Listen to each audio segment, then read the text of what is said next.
আল্লাহর খাস হারামের মধ্যে নিয়ে গেলেন। আল্লাহ আমার নবীকে সালাম দিলেন, আসসালামু আলাইকা আইয়ুহান নবী ওয়া রাহমাতুল্লাহি ওয়া বারাকাতুহু।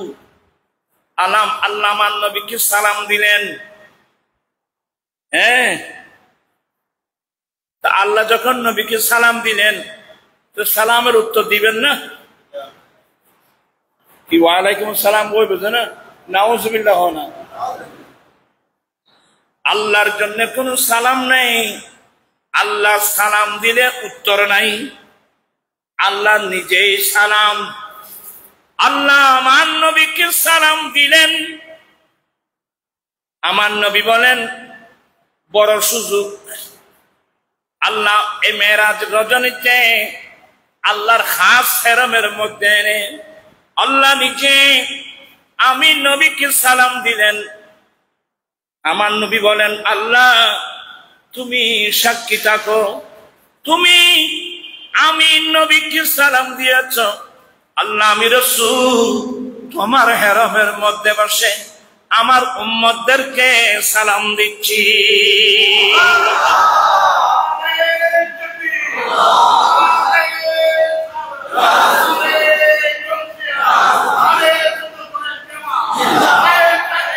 আল্লাহ বলছেন সালাম আলাইকা আইয়ুহান নবী ওয়া রাহমাতুল্লাহি ওয়া বারাকাতুহু। আমার নবী বলেন আসসালামু আলাইনা ওয়া আলা ইবাদিল্লাহিস সালিহিন। আল্লাহ আমাদের উপর সালাম এবং আল্লাহর নেককার বান্দাদের উপর সালাম। আল্লাহ তুমি আমাকে সালাম দিয়েছো, তুমি সাক্ষী থাকো আমি রাসূল আমার উম্মতদেরকে সালাম দিচ্ছি। এই জিনিসটা পাওয়া যায় একমাত্র নামাজের মধ্যে। কোথায়? এই জন্য বলছে আমার রাসূল বলছেন আসসালাতু মিরাজুল মুমিনিন। নামাজ ইমানদার মুসলমানের মেরাজ। এই মেরাজের তাসাব্বুর নামাজের মধ্যে। আত-তাহিয়াতু লিল্লাহি ওয়াস-সালাওয়াতু ওয়াত-তাইয়্যিবাত। আসসালামু আলাইকা আইয়ুহান নবী ওয়া রাহমাতুল্লাহি ওয়া বারাকাতুহু। আসসালামু আলাইনা ওয়া আলা ইবাদিল্লাহ।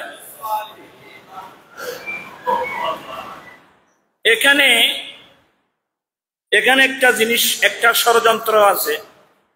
বলে এখানেও ষড়যন্ত্র। আমরা যে নামাজের মধ্যে নবীকে সালাম দিই এটা কোন হিসাবে দেব? আর ওই বাতিল পন্থীরা এরা এখানে একটা রূপ ঢুকাই দিছে। কি রূপ ঢুকাই দিছে? বলে আমরা যে নামাজে নবীকে সালাম দিই, সালাম এটা আমরা আমার পক্ষ থেকে দিই না। তো কি করো? ওই যে বলে মেরাজের রাত্রে আল্লাহ নবীকে সালাম দিয়েছেন, আমরা সেই আল্লাহর সালামটা সংবাদ পত্রিকার মতো ভরে যাই। আলা হযরত কি কিভাবে চিনবেন আপনারা? আমরা কি চিনবো? এরা বলছে আমরা যে নামাজে সালাম দিই, আমরা সালাম এটা আমাদের পক্ষ থেকে দিচ্ছি না, ওই মেরাজের রাত্রে আল্লাহ নবীকে যে সালাম দিয়েছে আল্লাহর সালামটা আমরা সংবাদ পত্রিকার মতো খবরের মতো ভরে যাই। আমার আলা হযরত বলেন, ফুকাহায়ে ইকরাম বলেন, কোন নামাজের মধ্যে নবীকে সালাম দেওয়ার সময় আসসালামু আলাইকা আইয়ুহান নবী ওয়া রাহমাতুল্লাহি ওয়া বারাকাতুহু নবীকে সালাম দেওয়ার সময় কোন মানুষ যদি ওই মেরাজের রাত্রে আল্লাহ নবীকে সালাম দিয়েছেন, আল্লাহর সালামটা আমরা সংবাদ পত্রিকার মতো পড়ে যাই, এই নিয়তে সালাম দিলে ওই সালাম আল্লাহর দরবারে গ্রহণ করা হবে না। মেরাজের রাতে আল্লাহ নবীকে সালাম দিয়েছেন, যাই হোক, কিন্তু প্রত্যেকটা নামাজের ভিতর আমার নবীকে সালাম দেওয়ার সময় কোন নিয়তে সালাম দেবে? ওয়ায়ুকসাদু বিআলফাজি তাশাহুদিল ইনশা লাল ইখবার। নামাজি বান্দা তাশাহুদ পড়ার সময়, নবীকে সালাম দেওয়ার সময় সংবাদ পত্রিকার মতো পরে যাওয়ার এই হিসেবে সালাম দিলে ওই নামাজ আল্লাহ দরবারে গ্রহণ করা হবে না, বরঞ্চ প্রত্যেকটা নামাজি এই নিয়ত করে সালাম দিবেন, আসসালামু আলাইকা আইয়ুহান নবী ওয়া রাহমাতুল্লাহি ওয়া বারাকাতুহু, হে নবী আপনার উপর সালাম। এবারতের যে একটা অর্থ, ওই অর্থটা আমি আমার পক্ষ থেকে আদায় করছি, মানে আমি আমার নবীকে আমি আমার পক্ষ থেকে সালাম দিচ্ছি। কোথায় কোথায় ঢুকাইছেন জানেন? আহলুস সুন্নাত ওয়াল জামাতের গাজী শেরে বাংলা রাহমাতুল্লাহ আলাইহি আজীবন যুদ্ধ করেছেন, আল হযরত কিতাব লিখে দিয়েছেন ইসলামের নাম দিয়ে। এই যে নামাজ, আজকে লক্ষ লক্ষ না কোটি কোটি মুসলমানের নামাজ কি করে দিয়েছেন? নামাজ নষ্ট করে দিয়েছে। এটা সংস্কার করেছেন আলা হযরত, এটা সংস্কার করেছেন গাজী শেরে বাংলা, এটা সংস্কার করছেন যুগে যুগে আমাদের হানফি মাযহাবের বড় বড় ফুকাহে কেরাম। এই যে আমরা নামাজের মধ্যে আসসালামু আলাইকা আইয়ুহান নবী ওয়া রাহমাতুল্লাহ পড়ার সময় আমাদের নিয়ত থাকবে আমি আমার নবীকে আমার পক্ষ থেকে সালাম দিচ্ছি। আর ওরা আর কি, ওরা বুঝেন, বড় বড় মতন ওরা এটা পড়ার সময় সালাম দেয়। মেরাজের রাত্রে আল্লাহ দিয়েছেন, আমি একটা সংবাদ পত্রিকার মতো করে যাচ্ছি, আমি আমার পক্ষ থেকে সালাম দিচ্ছি না। কিয়ামত পর্যন্ত এই নামাজ পড়লে এই নামাজ আল্লাহর দরবারে কবুল হবে? এই কথাগুলো বলতে গেলে অনেক কথা এসে যায়, পাবলিকরা এগুলো বুঝে না, মৌলবীরা পর্যন্ত বুঝতেছে না, পাবলিকে বুঝবে প্রত্যেকে। আলা হযরত কি সংস্কার করেছেন নামাজি বান্দা নামাজ পড়ার সময়। আপনার ইমাম গজ্জালী রাহমাতুল্লাহ আলাইহির নাম শুনছেন, ওনার একটা বড় কিতাব ইহয়াউল উলুম, 4 খণ্ড বিশিষ্ট বড় বড়। এই ইহয়াউল উলুমের মধ্যে আত্তাহিয়ার চ্যাপ্টারে ইমাম গজ্জালী বলেন, এই নামাজিরা তোমরা যখন তাশাহুদ করবে, আত্তাহিয়া করবে, আত্তাহিয়াতু লিল্লাহি ওয়াস সালাওয়াতু, আত্তাহিয়াতু লিল্লাহি ওয়াস সালাওয়াতু ওয়াত তাইয়্যিবাত, এতটুকু পড়ার পর কিফ তুমি থামো, আত্তাহিয়াতু লিল্লাহি ওয়াস সালাওয়াতু ওয়াত তাইয়্যিবাত পর্যন্ত পড়ে একটু থামো। ওয়াহাদুরুন নবিয়্য ওয়া শামসুল কারীম ফি কলবিক, এরপরে তুমি আমার দয়াল নবীকে মনে মনে অন্তরের মধ্যে হাজির করো। আল্লাহু আকবার। তুমি মনে মনে তোমার কলবের মধ্যে দয়াল নবীকে হাজির করো, অন্তরে হাজির করো। ফাকুল, এরপরে বলো আসসালামু আলাইকা আইয়ুহান নবী ওয়া রাহমাতুল্লাহি ওয়া বারাকাতুহু। আল্লাহু আকবার। এই তাজিমে মুস্তাফা, নামাজের ভিতরে নবীর তাজিমকে শিরকের ফতোয়া দিয়ে ইসলামের বাগান ধ্বংস করে দিয়েছে।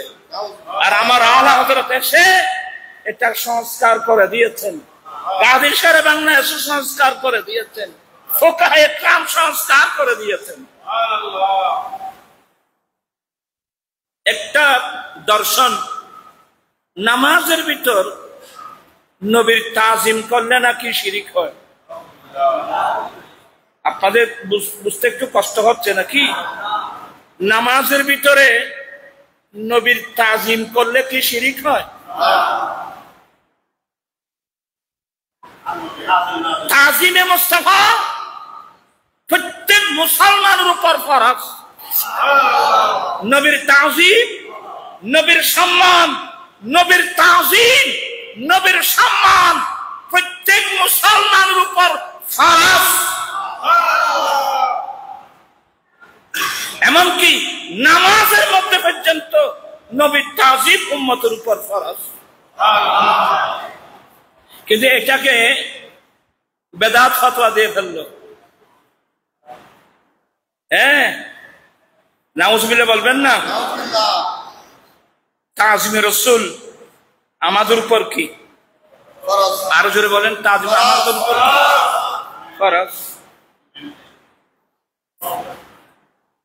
আমি কয়েকটা হাদিস বলবো, আপনারা কতটুকু বুঝেন, আমি কতটুকু বোঝাতে পারি এটা আল্লাহ ছাড়া কেউ জানে না। আগে কোরআন শরীফ একটা আয়াত করি। এখানে আবার সাহেব আছে, আবার সব গেই বুঝি আর আবার সল এটা খাসাইও না, তোর দূরে তো আল্লাহুম্মা সাল্লি আলা সাইয়্যিদিনা নাবিয়িনা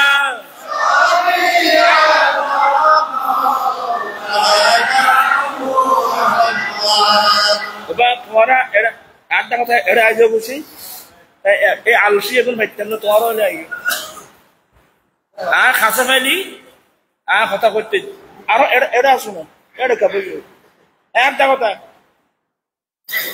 ফন্না বাদ না, এত সহজ নবী ফন্না গরম বহুত কষ্ট আছে। আল্লাহুম্মা সাল্লি আলা সাইয়্যিদিনা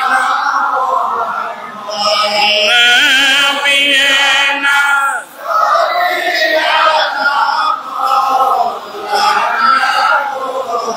আল্লাহ তুমি দয়া করো, নসিব করো হরে নবীজিকে নবী কইয়া কবর দেশে নিও না। আল্লাহ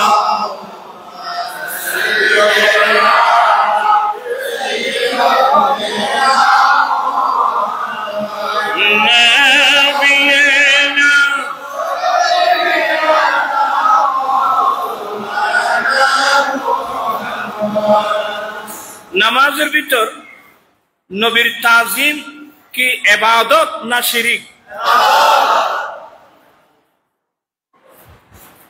আল্লাহর বড় দয়া ছিল আমাদেরকে আহলে সুন্নাত ওয়াল জামাতের মতাদর্শী মানুষের ঘরের মধ্যে, ফ্যামিলির মধ্যে আল্লাহ আমাদেরকে পাঠিয়েছে। আমরা ওই সমস্ত আলেমদের সান্নিধ্য পেয়েছি যারা সত্যিকারের কোরআন সুন্নাহর জ্ঞান সত্যিকারের বুঝে। আল্লাহর বড় শুকর। বিসমিল্লাহির রাহমানির রাহিম। ইস্তাজিবু লিল্লাহি ইয়া আইয়ুহাল্লাযীনা আমানু ইস্তাজিবু লিল্লাহি ওয়া লিরাসূলিহি। আবার সব ডাকি যায়, ইয়া আইয়ুহাল্লাযীনা আমানু ইস্তাজিবু লিল্লাহি ওয়া রাসূলিহি ইযা দাআকুম লিমা ইউহয়িকুম। আল্লাহ বলেন, হে মুমিন বান্দা, যখন রসুল তোমাদেরকে এমন কাজের দিকে আহ্বান করবে যে কর্ম তোমাদেরকে সত্যিকারের জীবন দেবে, তোমরা সাথে সাথে আল্লাহ এবং আল্লাহ রসুলের জন্য উত্তর দাও। একটু লম্বা সেন্টেন্স তো বুঝতে কষ্ট। হে মুমিন বান্দা, আল্লাহ এবং আল্লাহ রসুল যখন তোমাদেরকে এমন কাজের দিকে ডাকবে, লিমা আই ইলামা, এমন কাজের দিকে ডাকবে যেই কর্ম তোমাদেরকে সত্যিকারের জীবন দেবে, তোমরা সাথে সাথে কি দাও? ইয়ার মানে নো বুঝো। আল্লাহ বলছেন তোমরা ঈমান আনো, তাহলে ঈমানের আনার মধ্যে আমার সত্যিকারের জীবন নিহিত। আল্লাহ বলছেন তোমরা নামাজ পড়ো, তাহলে নামাজ পড়ার মধ্যে আমাদের সত্যিকারের জীবন নিহিত। জিনিসটাকে বুঝাতে পারলাম? আল্লাহ আল্লাহ রসুল যে সমস্ত কাজের নির্দেশ দিয়েছেন সে কাজ মানার মধ্যেই আমাদের সত্যিকারের জীবন নিহিত। আপনারা এত লম্বা আলোচনা বুঝবেন না। এ মুমিন বান্দা, আল্লাহ এবং আল্লাহ রসুল যখন তোমাদেরকে ডাক দেবে, তোমরা সাথে সাথে কি দাও? উত্তর দাও। আল্লাহর কানুনটা কি বুঝে আসছে? ওরা বুঝছো না? রোয়া আল্লাহ এবং রসুল যখন ডাক দিব তখন কি দিয়ান ভরিব? রোয়া যখন ডাক দেবে তখন উত্তর দিতে হবে। বেয়াদবি মাফ করবেন। এই আয়াতের যে অনুশীলন, আমি এই আয়াতের উপর কিভাবে আমল করব? আল্লাহর কানুন হলো আল্লাহ এবং আল্লাহ রসুল যখন ডাক দেবে তখন আমাকে কি দিতে হবে? সাড়া দিতে হবে। এটা আল্লাহর আইন, এটা আল্লাহর কানুন। এখানে ব্যবসা 4 বছর বয়স্ক, আমি বুঝানোর জন্য বলবো, খানটানাকেই বলছি, বেয়াদবি মাফ করবেন। একজন মানুষ স্ত্রী সহবাস করতেছে, এই ধরনের হয় কি হয় না? একজন মানুষ স্ত্রী সহবাস করতেছে। স্ত্রী সহবাস এটা এমন একটা বিষয়, মানুষের গর্দনের উপর তরবারি চললেও দুনিয়ার কোনো কি থাকে না, খবর থাকে না।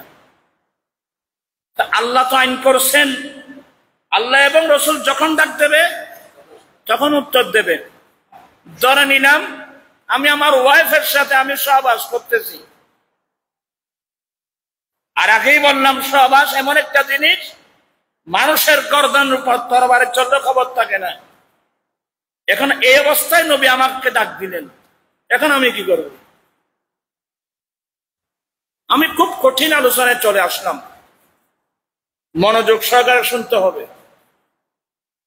তো কি করব?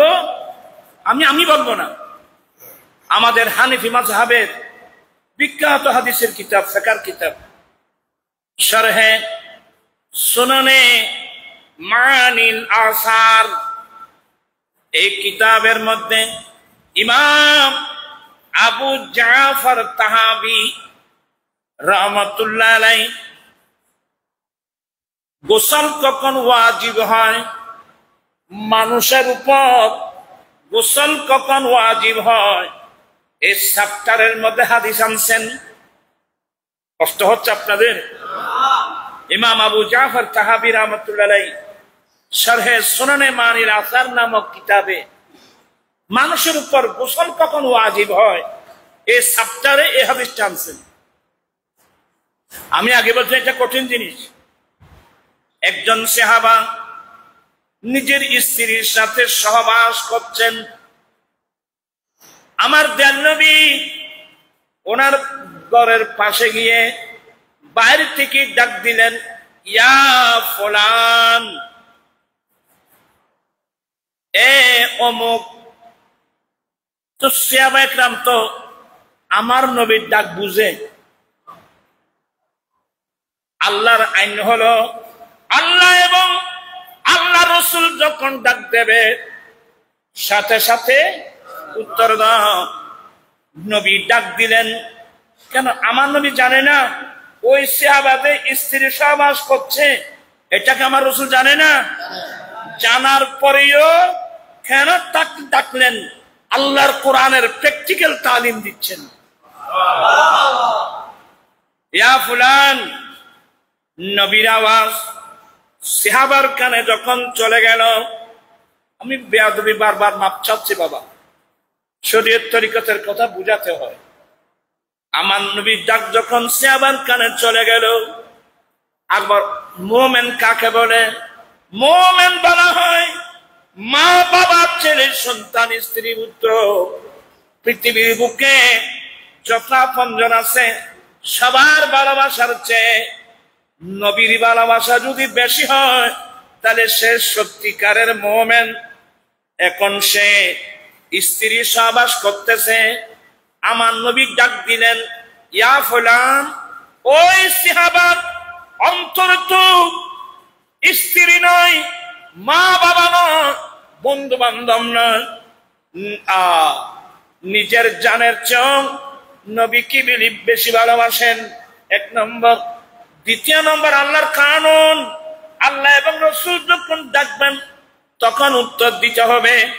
এই মশলা তো সাহাবা জানেন, ওই সাহাবা বেয়াদবি আমি বারবার মাপ চাচ্ছি, এইভাবে নিজের হাত দিয়ে কাপড়টা চেপে ধরে লাব্বাইক ইয়া রাসূলুল্লাহ বলে নিজের স্ত্রীকে ফেলে ঘর থেকে বেরিয়ে গেলেন। সুবহানাল্লাহ।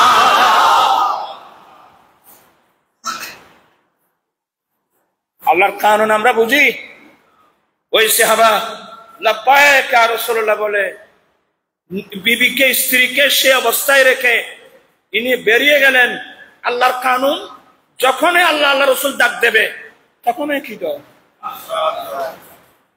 বেরিয়ে আসলেন। আমার রাসূল জানে না? নবী কি বললেন? লাআল্লানা আজাল্লাকা, এ আমার সাহাবা সম্ভবত আমি তোমাকে খুব তাড়াহুড়ার মধ্যে ফেলে দিয়েছি। বলে হ্যাঁ ইয়া রাসূলুল্লাহ, আমি একটু তাড়াহুড়ার মধ্যে বললাম।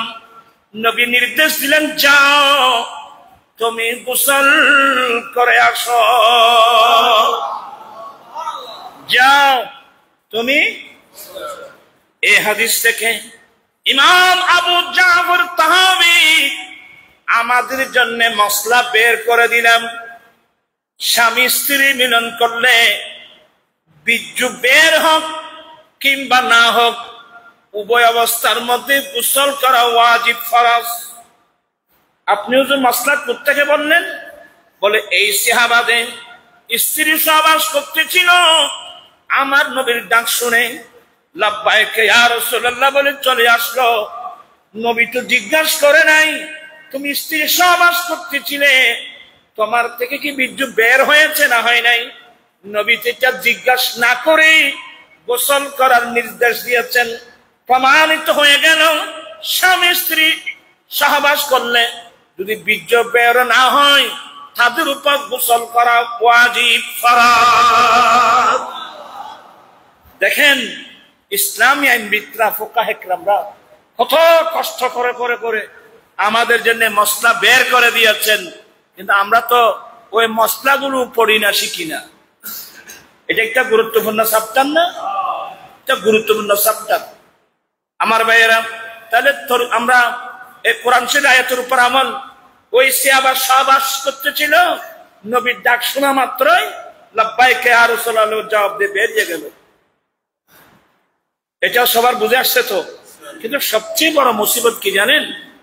একজন মানুষ নামাজ পড়তেছে, এখন নবী ডাক দিলেন, কি করবে? ওই কোরআন শরীফের তাফসীর বোঝা বড় কঠিন আমার ভাইয়েরা।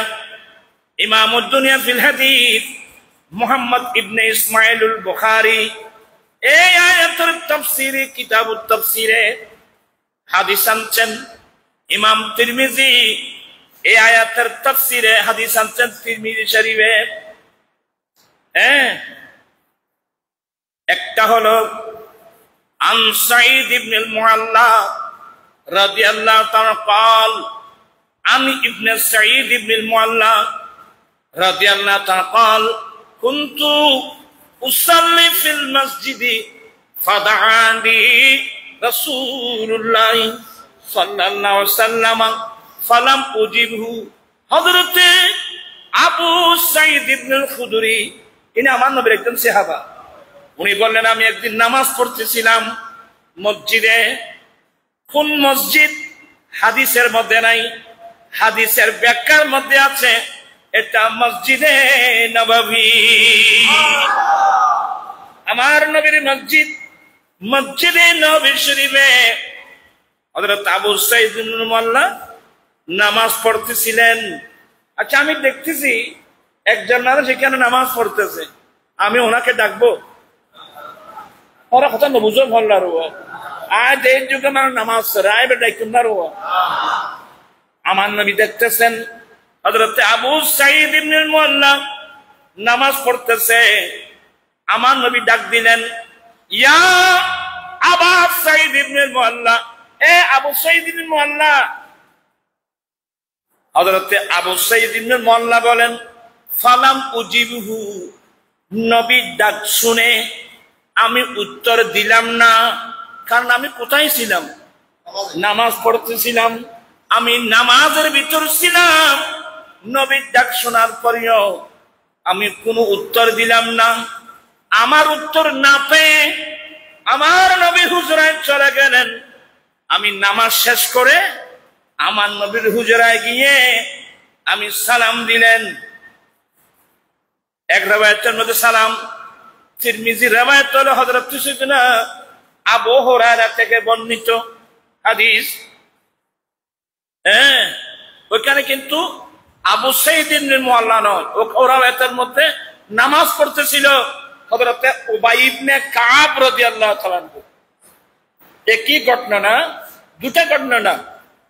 হযরত আবু সাঈদ ইবনে মুআল্লা বলেন, নবী আমাকে ডাক দিলেন, কিন্তু আমি নামাজে থাকার কারণে নবীর ডাকে লাব্বাইকা ইয়া রাসূলুল্লাহ বলে কোনো উত্তর দিলাম না। নবী আমার উত্তর না পেয়ে হুজরা শরীফে চলে গেলেন। আমি নামাজ শেষ করে নবীর হুজরায় যখন গেলাম, সালাম দিলাম। আমার নবী আমার কাছে জিজ্ঞাসা করে, এ আবু সাঈদ ইবনুল মুআল্লা, আমি নবী যখন তোমাকে ডাক দিলাম, আমার ডাকে উত্তর দিতে তোমাকে কে নিষেধ করলো? আমি যখন তোমাকে ডাক দিলাম, তুমি উত্তর দিলে না কেন? আমার ডাকে উত্তর দিতে তোমাকে কে নিষেধ করলো? হযরত আবু সাঈদ ইবনে মুআল্লা বলেন, কুনতু উসাল্লি, নবী গো আমি নামাজ পড়তেছিলাম। ও, এই জন্য উত্তর দাও নাই? আওয়ালাম তাজিদ ফীমা ইউহাইয়া, এ আবু সাঈদ ইবনে মুআল্লা, যে কোরআন আল্লাহ আমি নবীর উপর নাযিল করেছেন, সে কোরআনের মধ্যে এই আয়াত পাও নাই?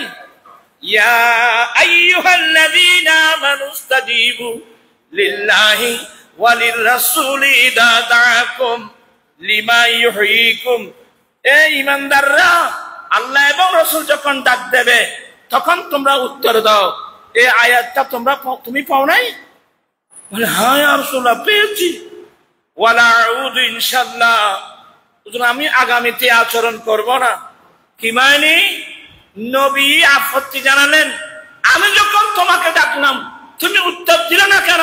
বলে, হুজুর আমি নামাজে ছিলাম। ও, তুমি আয়াত আল্লাহর আইন পাও নাই? আল্লাহ রাসূল যখন ডাক দেবে তখন উত্তর দেবে, এটা তুমি পাও নাই? হুজুর আমি এটা বুঝি নাই, আগামীতে আমি আচরণ করব না। নবী তাফসীর করে দিলেন, ব্যাখ্যা করে দিলেন, নবী ডাক দিলে নামাজের অবস্থায় পর্যন্ত দিতে হবে, উত্তর দিতে হবে। আল্লাহু আকবার।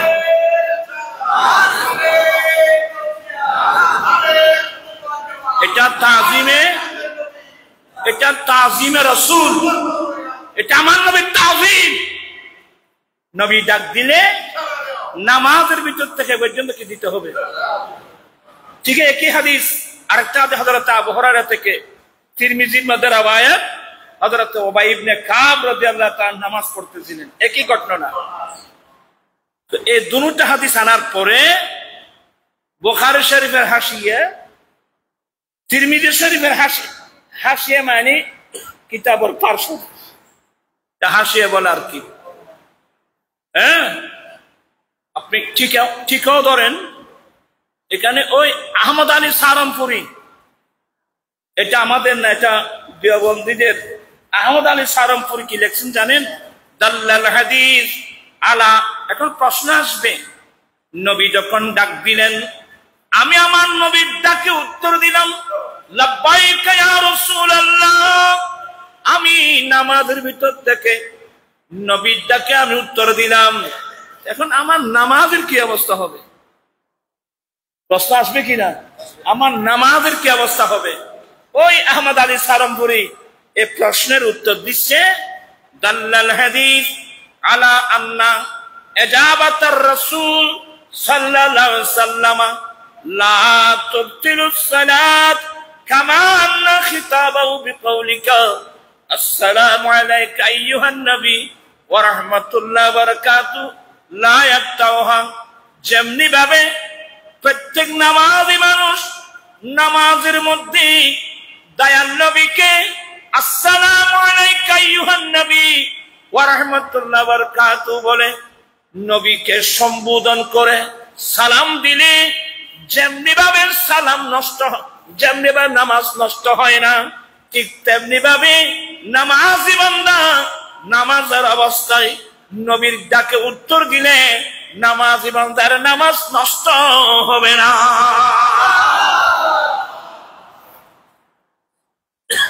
আলোচনা কেন কঠিন বা কষ্ট হননি হন, ইনশাল্লাহ আমি বুঝাই দেব।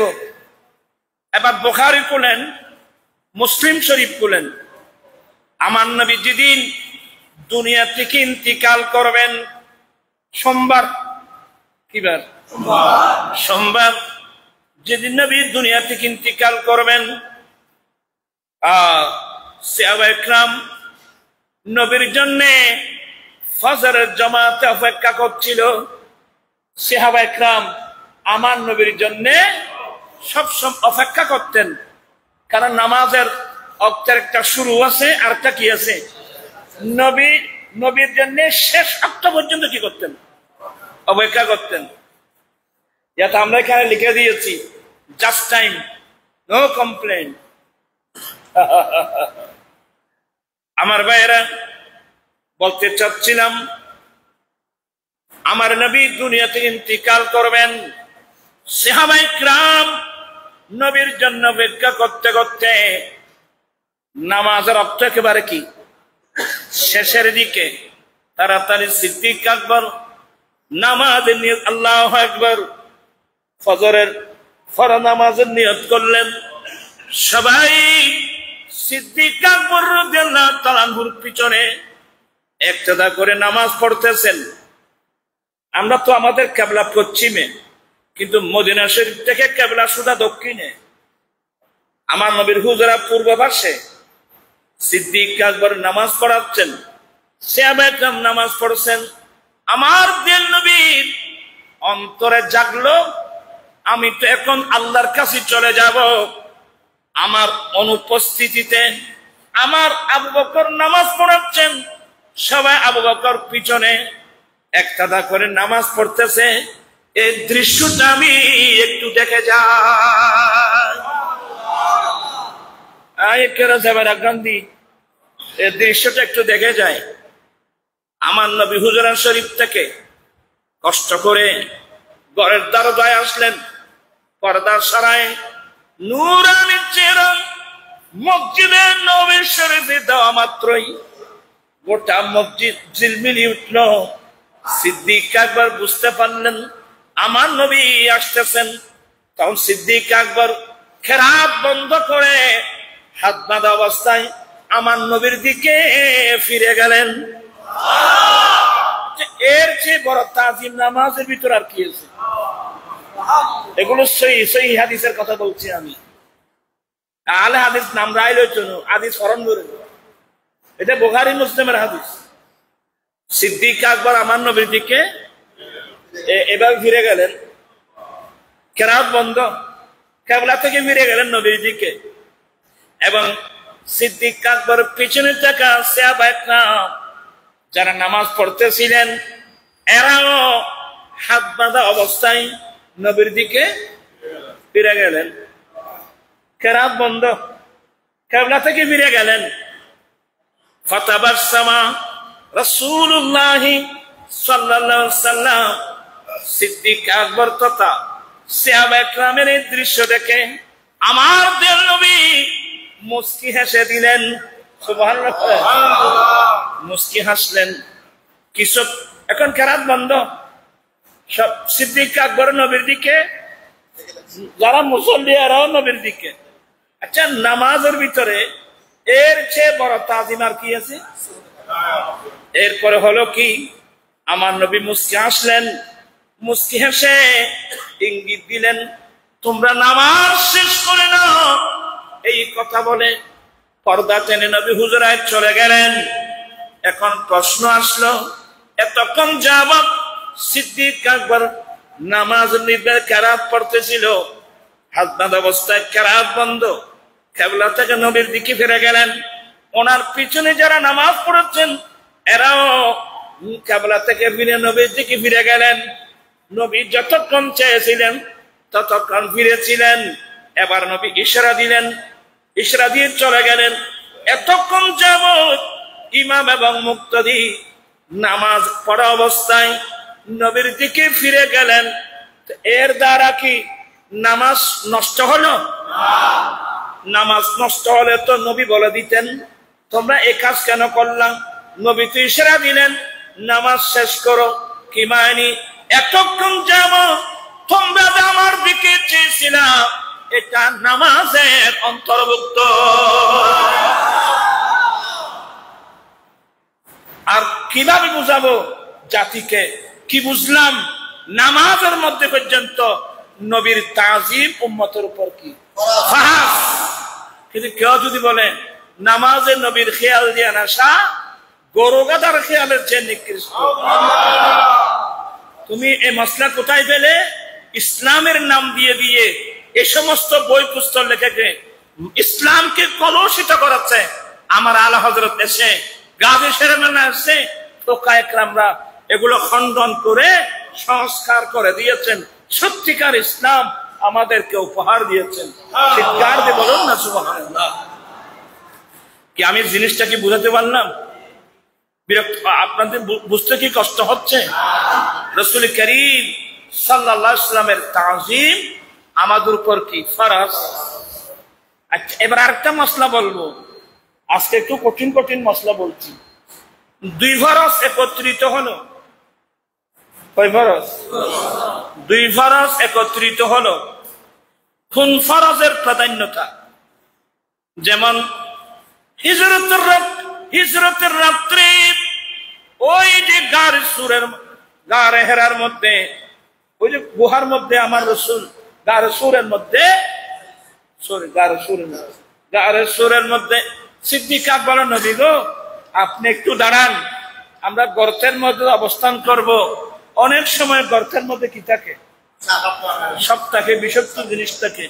হুজুর আমি তাকে পরিষ্কার করি। আঘাত করলে আমাকে করো, আঘাত করলে আমাকে করুক। সিদ্দিক আকবর গর্তের ভিতর ঢুকে অনেক ছোট ছোট ছোট ছোট ছিদ্র, কাপড় ছিঁড়ে ছিঁড়ে সমস্ত ছিদ্রগুলো কি করতেছেন? বন্ধ করতেছেন। এক পর্যায়ে আরেকটা ছিদ্র ছিল, এটা যদি কাপড় ছিঁড়ে বন্ধ করতে যায় সিদ্দিক আকবর সতর খুলে যাবে। এই জন্য আর কাপড় ছিঁড়ে না ছিঁড়ে নিজের পায়ের মুড়ি অথবা বৃদ্ধাঙ্গুলের মাথা দিয়ে ওই গর্তের মুখ টিপে ধরে সিদ্দিক আকবর বলেন নবী গো আপনি এবার তশরিফ আনুন। আমার নবী যখন তশরিফ নিলেন সিদ্দিক আকবরের কুলে মাথা মোবারক রেখে আমার নবী বিশ্রাম নিচ্ছেন। ওই গর্তের ভিতর 700 বছর আগে একটা বিষাক্ত সর্প এই গর্তের মধ্যে বসবাস করতেছিল। কারণ ঈসা আলাইহিস সালামের জবান থেকে বা অন্য নবীর জবান থেকে ওরা এই সর্প শুনেছিলেন এই গর্তের মধ্যে আখিরি জামানার নবী কয়েক রাত অবস্থান করবেন। এই কথা শুনি বিষাক্ত সর্প আমার নবীর বড় আশেক এই গর্তের মধ্যে বসবাস শুরু করে দিয়েছে। ওই নবীকে পাবার আশা সাফে আমার নবী চিনে। আমরা দুটেঙ্গি আলো নজনীতি পাইব। বন জঙ্গল বাঘ হরিণে চিনিল দয়া নবীকে, আর মান ভয়ে চিনিলি না রে রইল মনেতে। আল্লাহুম্মা সাল্লি সাইয়্যিদিনা নাবিয়িনা।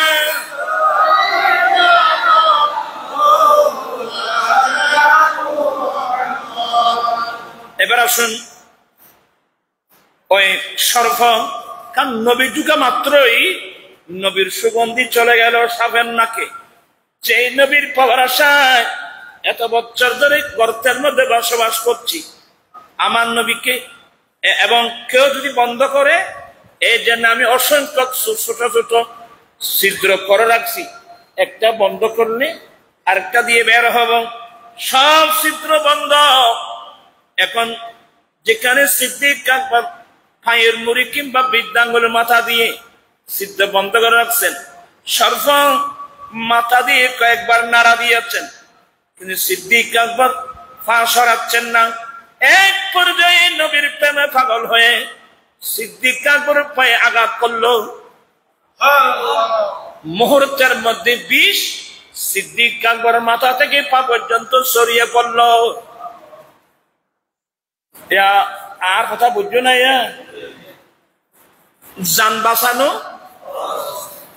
জান বাঁচানো ফরজ, আবার নবীর তাজিম। এখন দুই ফরজ কি হলো? আমি একটা আজকে অনেক কঠিন আলোচনায় আসলাম। জান বাঁচানো ফরজ, আবার নবীর তাজিম ফরজ, দুই ফরজ একত্রিত হলো। সিদ্দিক আকবর কোনটা নিলেন? সিদ্দিক আকবর সিদ্ধান্ত নিলেন জান বাঁচানো ফরজ, নবীর তাজিম ফরজ। প্রয়োজনে আমি আবু বকর সিদ্দিকের প্রাণ চলে যাক, আমার নবী আরাম করছে, নবীর তাজিমের মধ্যে আমি ব্যাঘাত করতে দেব না। ওই ফরজের প্রাধান্য সিদ্দিক বলকে গার, ওই আলা হযরত বলছেন सिद्दीक बल के गार पे जान उस पे दे चुके। মূলত সিদ্দিক তো অর্থের মধ্যে জান, নবীর প্রেমের জান দিয়ে ফেলছে, আমার রসুল জানতে ফিরিয়ে দিয়েছে। তাহলে কোন ফরজের গুরুত্ব, কোন ফরজের প্রাধান্য? নবীর তাজিমের ফরজটা প্রাধান্য। দ্বিতীয় নম্বর, আপনারা বিরক্ত হচ্ছেন বোধ হয়, খাইবরের যুদ্ধ থেকে আসার সময়, খাইবরের যুদ্ধ থেকে আসার সময় সাহাবা একরাম মুজাহিদিন একটু তাবু গাড়লেন নবীর নির্দেশে। তোমরা এখন তাবু গাড়ে একটু আমরা বিশ্রাম নিই। আলী, আমি একটু বিশ্রাম নেব। সবাই আসরের নামাজ পড়ে নিলেন, কিন্তু মাওলা আলী আসরের নামাজ পড়ে নাই। আমার নইবন আলী, আমি একটু বিশ্রাম নেব। ইয়া রাসূলুল্লাহ, আমার কোলে আসেন, আমার রানের মধ্যে মাথা মুবারক রেখে আপনি বিশ্রাম করুন। একদিক দিয়ে অক্ত মোতাবেক নামাজ পড়া কি? অক্ত মোতাবেক নামাজ পড়া ফরজ, এক ফরজ। দ্বিতীয় নম্বর, নবীর তাজিম মাওলা আলীর জন্য কয় ফরজ? দুই ফরজ। মাওলা আলী শের খুদা, কিন্তু আসরের নামাজ পড়ে নাই। অথচ দয়াল নবী আরেক রাওয়ায়াতের মধ্যে আছে, আলী তিনটি কাজের মধ্যে দেরি করবা না। যখন নামাজ রক্ত হবে সাথে সাথে নামাজ আদায় করে নিবা, দেরি করবা না। দ্বিতীয় নম্বর, কোন একটা ভুল হয়ে গেলে সাথে সাথে তওবা করে নিবা। তৃতীয় নম্বর, মেয়ের জন্য উপযুক্ত পাত্র আসলে সাথে সাথে মেয়েকে বিয়ে দিয়ে দিবা। এই তিন কাজের মধ্যে দেরি করা চলবে না। কিন্তু সেই মাওলা আলী খাইবরের যুদ্ধে আসার সময় আমার নবী বলছেন, আলী আমি একটু বিশ্রাম নেব। নবী আসেন, মাওলা আলী বসলেন, সরকারে মদিনা সির মুবারক মাওলা আলীর রান মুবারকের উপর রেখে আমার নবী বিশ্রাম নিচ্ছেন। কিন্তু মাওলা আলী তো আসর নামাজ পড়ে নাই। মাওলা আলী রাদিয়াল্লাহু একবার সূর্যের দিকে তাকায়, আর একবার নবীর চেহারার দিকে। এখন কয় ফরজ হলো? বড় মজার মসলা। আল্লাহু আকবার। একবার সূর্যের দিকে তাকায়, একবার সূর্যের দিকে তাকায়, আরেকবার আমার নবীর চেহারার দিকে তাকায়। সূর্যের দিকে তাকায় এজন্য মাওলা আলী আসরের নামাজ পড়ে নাই। আবার নবীর চেহারার দিকে তাকায়, আমার নবী জাগ্রত হচ্ছেন কিনা। এভাবে এখানে আমি অনেক ভাইয়ের এখানে আছেন যারা নামাজের প্রতি অবহেলা, দেখেন মাওলা আলী সাহেবের আয়াত, মাওলা আলী চার কুলের মধ্যে ইমামুল আম্বিয়া, ওনার কোন জন্য কোনো চিন্তা আছে? যার কুলে ইমামুল আম্বিয়া। এরপরেও মাওলা আলী ওই আসরের নামাজের জন্য ছটফট ছটফট ছটফট করতেছেন। আল্লাহু আকবার। আজকে যারা আজান শুনে শুনে চার দোকানে বসে গল্প করো, আড্ডা মারো, কি জবাব দেবে কিয়ামতে আমি নিজে বুঝতেছি না। মাওলা আলী একবার সূর্যের দিকে তাকায়, একবার নবীর চেহারার দিকে তাকায়, এক পর্যায়ে সিদ্ধান্ত নিল আমি কি নবীকে ডেকে দিব? না না, সূর্য ডুবে গেলে ডুবে যাক, সূর্য ডুবে যায়, নামাজ তো কাজা করার কি আছে, সুযোগ আছে, কিন্তু নবীকে দেখে দিলে নবীর অন্তরে যদি আঘাত এসে যায় এটার কোনো কাজা নাই। হ্যাঁ, এভাবে সত্য করতে করতে এক পর্যায়ে মাওলা আলী চোখের পানির ফোঁটা আমার নবীর চেহারার উপর যখন পড়ল, আহা, ওই নামাজের জন্য, এক ওয়াক্ত নামাজ, আসরের নামাজ, मौला अली ने दारी तेरी नींद पर नमाज। सुबहानाल्लाह বলবেন না? মাওলা আলী সিদ্ধান্ত নিলেন নামাজ শুধু ডুবে গেল, আমি নবী ওয়াক্ত মোতাবেক নামাজ পড়া ফরজ, আবার নবীর তাজিম ফরজ, দুই ফরজ একত্রিত হলো। এখানে কোন ফরজের প্রাধান্য? নবীর তাজিমের ফরজ প্রাধান্য। সুবহানাল্লাহ। এতক্ষণে আমার নবীর চোখ মুবারক করলেন, আলী খাচ্ছ? ইয়া রাসূলুল্লাহ, আমি তো আসরের নামাজ পড়ি নাই। ও, সাথে সাথে আমার নবী দোয়া করে দিলেন, আল্লাহ আলী তুমি আল্লাহর ইতাআত, তোমার নবীর ইতাআতের মধ্যে থাকার কারণে আসরের নামাজ আদায় করে নাই, মাওলা দুর্নাম হয়ে যাবে। আল্লাহ তুমি সূর্য তুলে দাও, আমার আলী আফার রক্তে যেন নামাজ আদায় করতে পারে।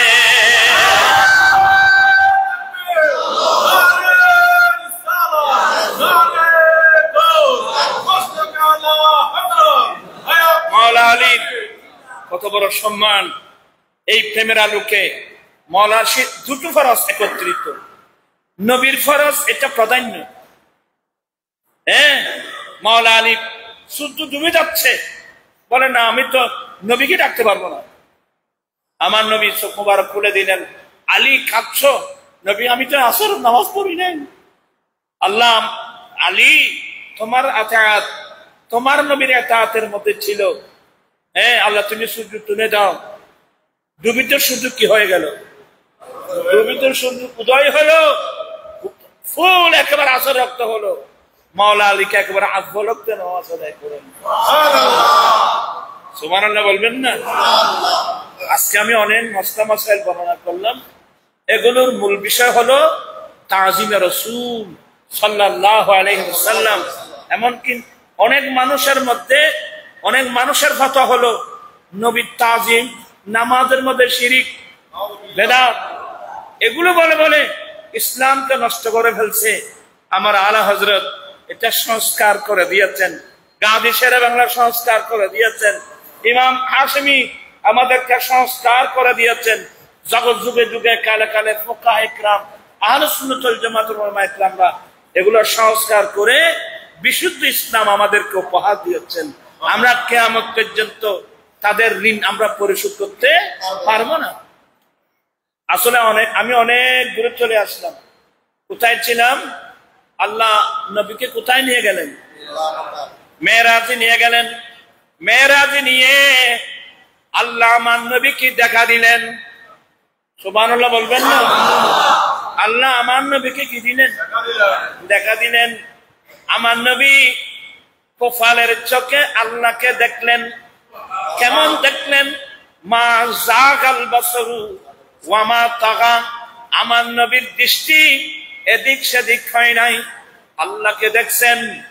আল্লাহ নবীকে দেখা দিয়েছেন। আমার নবী কপালের চোখে আল্লাহকে দেখছেন। এই জন্য আলা হযরত এ দর্শন और कोई गायब क्या तुमसे नेहा हूँ बला जब न खुदा ही छुपा तुम पे करो आए ये तुम गए मुझे बात बहुत दूर गए काबे के बदरुद जा तुम पे करो आला हजरत এত ধরনের না মানে ইশকে রাসূলের একটা দিহু ছিল যে নবীর চোখের দৃষ্টি থেকে আল্লাহ পর্যন্ত গোপন থাকতে পারে নাই, স্রষ্টা গোপন থাকতে পারে নাই, সৃষ্টি কিভাবে গোপন থাকবে? একেবারে ক্লিয়ার রাসূল পাকের গায়বী আলম একেবারে কি। তবে এটা আমার রাসূলের নিজস্ব আলম না, এটা আমার রাসূলের আল্লাহ প্রদত্ত আলম, আল্লাহ নবীকে দান করেছেন। সুবহানাল্লাহ। এইগুলো আলা হযরতের সংস্কার। ওই বলছিলাম যে তোমাদের মধ্যে যারা ঈমান এনেছে, ঈমান আনলে শুধু মুখে কলমা পড়লে হবে না, কলমা পড়তে হবে। তবে মূল ঈমান হলো নবীর ভালোবাসা। আমার নবী বলেন লা ঈমানা লিমান লা মুহাব্বাতা লাহা, যার অন্তরে নবীর প্রেম নাই তার অন্তরে ঈমান নাই। আলা হযরত বলেন কেউ যদি আমার কলব বের করো, আমার হাত বের করো, কেউ যদি আমার কলব বের করে, আমার কলবকে যদি দুই ভাগে ভাগ করো, এক ভাগের মধ্যে লিখে থাকবে লা ইলাহা ইল্লাল্লাহ, আর এক ভাগে লিখে থাকবে মুহাম্মাদুর রাসূলুল্লাহ। আলা হযরত এমন একজন ব্যক্তি সব সময় ইশকে রাসূলের মধ্যে কি থাকতেন, ডুবা থাকতেন, ইশকে রাসূলের মধ্যে ডুবা থাকতেন। শান নিরালা। টাইম ভদ্র যাবা, তাই মনে করি ইনশাআল্লাহ আমি আর কথা বাড়াচ্ছি না। আলা হযরতের ঈমান কি যে সাতটা শেষ করি। তাহলে যার অন্তরে আমি নবীর প্রেম নেই তার কাছে ঈমান নেই। তো মোহাব্বত কোন পর্যায়ের? আরেকটা হাদিস লা ইউমিনু আহাদুকুম হাত্তা আকুনা হাব্বা ইলাইহি মিন ওয়ালিদিহি ওয়া ওয়ালাদিহি ওয়ান নাস আজমাইন।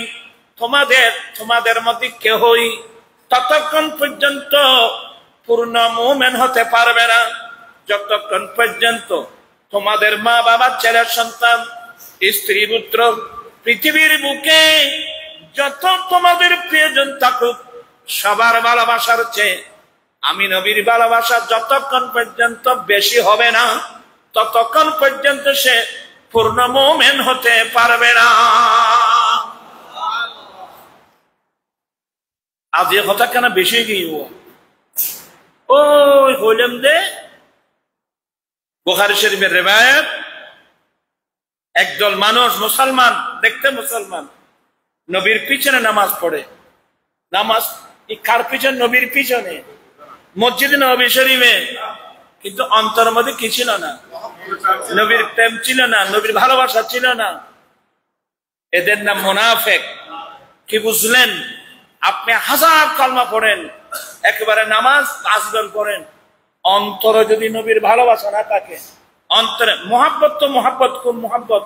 মা বাবা, ছেলে সন্তান, স্ত্রী পুত্র, পৃথিবীর লোকে, এমনকি নিজের জানের চেয়েও নবীকে বেশি ভালোবাসতে হবে, তাহলে আপনি মুমিন। এই ধরনের মুমিন হতে পারলে আল্লাহ বলেন ইয়ারফাইল্লাহুল্লাযীনা আমানু মিনকুম, তোমাদের মধ্যে যারা ঈমান এনেছে তাদের অসংখ্য মর্যাদা। এক, দ্বিতীয় নম্বর ওয়াল্লাযীনা উতুল ইলমা দারাজাত, তোমাদের মধ্যে যাদেরকে ইলমে দ্বীন দান করা হয়েছে এদের অসংখ্য মর্যাদা আল্লাহ বুলন্দ করবে। সুবহানাল্লাহ। এই আয়াত মোতাবেক আলা হযরতের সম্মান, যেহেতু আলা হযরত একদিনই ফাক্কা মুমিন, মুমিন না ফাক্কা মুমিন। কেমন ফাক্কা মুমিন জানেন? রাত বেশি হয়ে গেছে, আচ্ছা ইবে গরিব না যায় কি আয়াতটা দূরে যাই একটা শরৎ যাই বা শরীর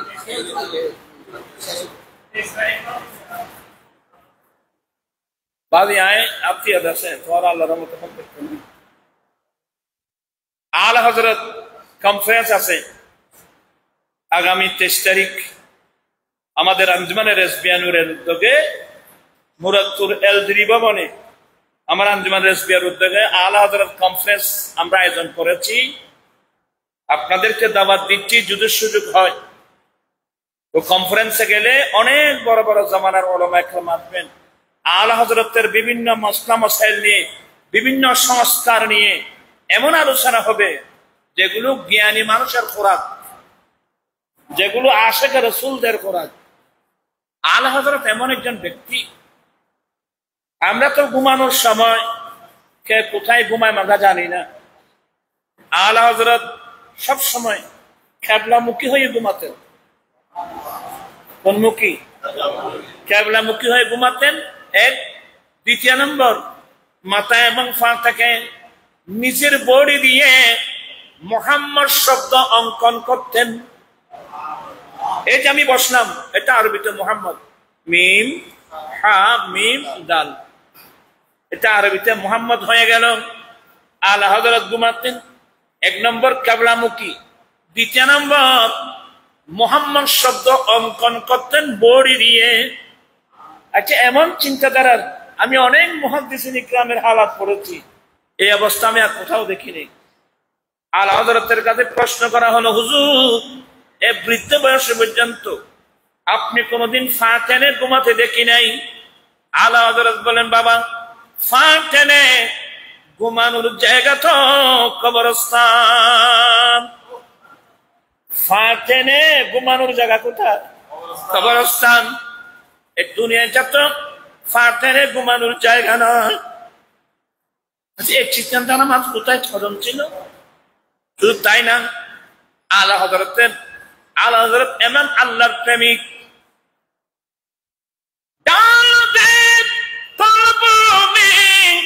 আজমতে মুস্তাফা হিকমতে আলা রাখতে না সালাম মুস্তাফা জানে।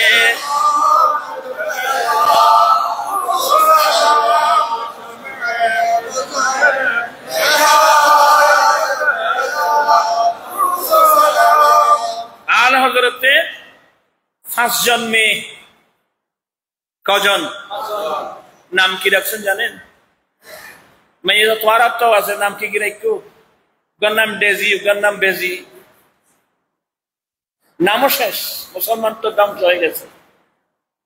আলা হযরত একজনের নাম রাখছেন মোস্তফা ই বেগম। ওই যে মোহাম্মদ মুস্তাফা সাল্লাল্লাহু আলাইহি ওয়াসাল্লাম, আমার নবীর দিকে মোস্তফা ই বেগম। আরেকজনের নাম রাখছেন মুরতদা ই বেগম, ও আলী মুরতদা থেকে মুরতদা ই বেগম। আরেকজনের নাম কনিজ হাসান, কনিজ মানে দাসী, ইমাম হাসানের দাসী। হ্যাঁ, একজনের নাম কনিজ হাসান, আরেকজনের নাম কনিজ হুসাইন, আরেকজনের নাম কনিজ হাসনাইন। আমি আমার জীবনে, আমরা ছোট মানুষ, যতটুকু স্টাডি করেছি, এমন প্রেমিক, এমন আশেক খুব কমে পাওয়া যায়। আর শুধু আমরা এগুলো বলছি। আলা হযরত একটা বিশ্বকোষ, এনসাইক্লোপিডিয়া, একটা বিশ্বকোষ। বর্তমান 18টা ইউনিভার্সিটির মধ্যে আলা হযরতের উপর থিসিস চলতেছে। আলা হযরতের ফতোয়া রেজবিয়া সহ আলা হযরতের কিতাবগুলো, এটা আরবি, ফার্সি, উর্দু, হিন্দি, আমরা এগুলো বাংলা ভাষায় রূপান্তর করে বাংলাদেশের বাংলাভাষী ছেলে ভাই বোনের কাছে আমরা পৌঁছাতে না পারার কারণে আজকে লক্ষ লক্ষ ইউনিভার্সিটির অনেক ছেলে মেয়েরা আলা হযরত যে এত বড় একজন দার্শনিক, এত বড় একজন আল্লামা ছিল, এগুলো অনেক মানুষ জানে না। আমার কাছে, যেহেতু আমরা আলা হযরত দরবারের সাথে সম্পৃক্ত, আমরা খাদেম, সাউথ আফ্রিকা থেকে আমার কাছে একটা কিতাব আসছে ইংরেজিতে, থিসিস অফ ইমাম আহমদ রাজা। থিসিস অফ ইমাম আহমদ রাজা, ইমাম আহমদ আলা হযরতের উপর থিসিস করেছেন 4 ভলিউম নম্বর 1 2 3 4। আমরা তো ইংরেজি কম বুঝি। আমার অনেক ভক্ত মুরিদান কয়েকজন নিয়েছেন, বলো হুজুর এটা তো একটা আটলান্টিক মহাসাগর। আমি যখন একবার পাকিস্তান লাহোরে গিয়েছিলাম, আল্লামা শরফ কাদেরী রহমতুল্লাহ আলাইহ, আমি যখন বাস স্ট্যান্ড নামলাম, একজন মুফতি আলাউদ্দিন সাহেব, যেটা আল্লামা করাচি থেকে ফোন করে বলছেন আল্লামা শরফ কাদেরী রহমতুল্লাহ আলাইহ সাহেব দাদা আল্লামা মুমতাজ আহমদ সদিদি আল আজহারি ওনার কাছে ফোন করছে যে बांग्लादेश से तशरीफ लाओ अल्लामा नूरी साहब लाहौर जा रहे हैं, गाड़ी स्टेशन में उतरेंगे, आप कोई आदमी भेज देना। तो मुफ्ती আলাউদ্দিন সাহেব ওনাকে পাঠালেন। আমাকে দেখে মাত্র ওরা চিনে ফেলছেন, আমাকে নিয়ে গেলেন আল্লামা শরফ কাদেরী রহমতুল্লাহ এখানে একটু জিয়ারত করলেন। আমি এবার সবাই দাঁড়ালো, জিয়ারত করলাম। আমি জিয়ারত শেষে ওই হুজুরের সাহেব দাদা আল্লামা মুমতাজ আহমদ জি হযরত আপ দোয়া कीजिए। উনি অনেক খুশি হয়ে গেলেন, উনি অনেক দোয়া করলেন। এরপর চা নাস্তা দিল। 10-15 মিনিট বিভিন্ন মসলা মসাইল নিয়ে কথাবার্তা বলছিলাম। উনি আমার কথাবার্তা শুনে উনি একটা আলা হযরতের উপর থিসিস করছেন যে আলা হযরত আরবি বড় কবি ছিল। আলা হযরত যে আরবি ভাষার বড় একজন কি ছিল? কবি ছিল। কানা ইমাম আহমদ রাজা শায়রান আরবিয়ান। বিরাট এক কিতাব থিসিস করছেন মিশর জামিল আজহারে। উনি ওনার লিখিত থিসিসের কিতাবটা বের করে ফটাফট ও কিতাবের ডাল খুলে আরবি ভাষায় উনি আমাকে একটা খেলাফতনামা লিখে দিলেন। আলহামদুলিল্লাহ। তো ওখানে দেখলাম, এখন আমার কাছে আছে, কানাল ইমাম আহমদ রাজা শায়রান আরবিয়ান। ইমাম আহমদ রাজা আরবি ভাষার অনেক বড় কবি ছিল। আলা হযরতের সাহিত্যিক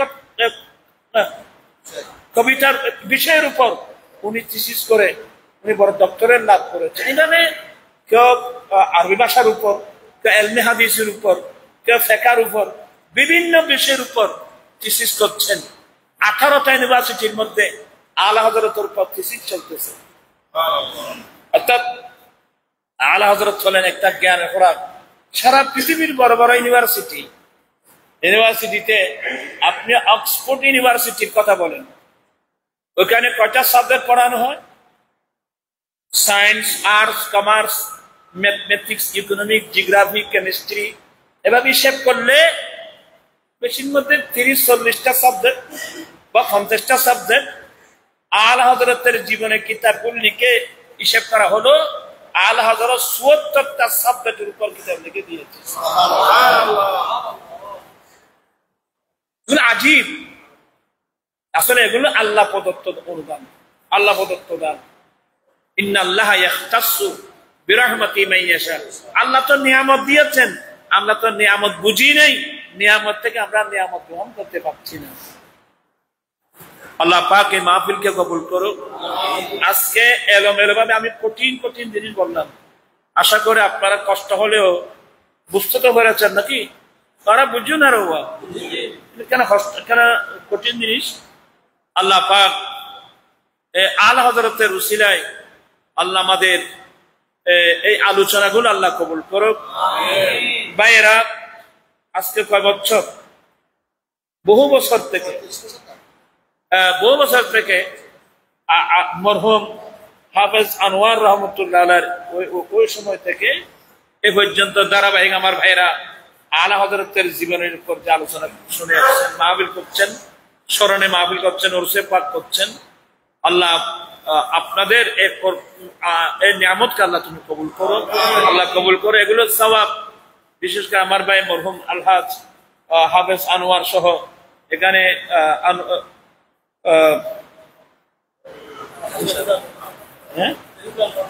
জনাব আলহাজ রফিকুল আনোয়ার, ফরিদুল আনোয়ার, যারা এই কবরস্থানে শায়িত আছেন, যাদের এই অবদান, এগুলো মসজিদ বলেন বা মাদ্রাসা বলেন আপনাদের সহযোগিতা নিয়ে এখানে একটা বাগান খুলে দিয়েছেন, এগুলো সব আল্লাহ তাদের রূহের মধ্যে পৌঁছে দিক। এবং আমাদের মুরব্বীরা যে যেখানে আছে আল্লাহ প্রত্যেকের খবরের মধ্যে আল্লাহ পৌঁছে দিক। আল্লাহ আমি অসুস্থ, আমার আম্মি জানো অসুস্থ, এবং আমার বড় ভাইয়ের একমাত্র মেয়ে উম্মুল খাস সাদিয়া একেবারে শেষ সময়, বয়স বেশি হয় না, ক্যান্সার মারাত্মক। আল্লাহ আল্লাহ হযরত আল্লাহ তাদেরকে সেবা দান করুক। আগামী কয় তারিখ বললাম? 23 তারিখ যাবে না? পড়া ওখান তোমার নো আনো না বললো, বই তাহলে মেশি টিয়া দিব না। এটা ফটিককে আছে 50 টিকা 100 টাকার, ওরা কমেন আনছে। যাদের তৌফিক আছে একটা একটা কুপন দিবেন। একটু আইন না, এখন 12 মিনিটের আয় এসছো। যারা যারা অন্য ফটিককে আছে,